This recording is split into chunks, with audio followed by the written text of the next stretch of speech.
Welcome! In front of me I have Samsung Galaxy F12 and today I'll show you how you can find and manage sound settings. So at the first you have to go for the settings. Next you have to go for the sounds and vibration. And as you can see when you are here we got a couple of the options. We can change the sound mode from sound, vibrate and mute. Just like that. I'm going to stay with the sound. We can activate or deactivate vibration while ringing. We can change our ringtone. You can also add your default by tapping here and then choosing it from the gallery. We can do the same for notification sound.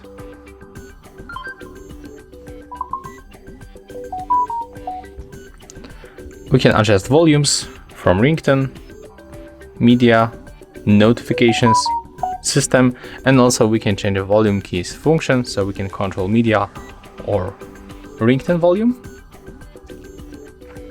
We can change vibration pattern, notification vibration pattern, the vibration intensity. We can find also here the system sound vibration control, sound quality and effects, and also separate up sound. So that's all. If you find this video helpful, remember to leave a like, comment, and subscribe to our channel.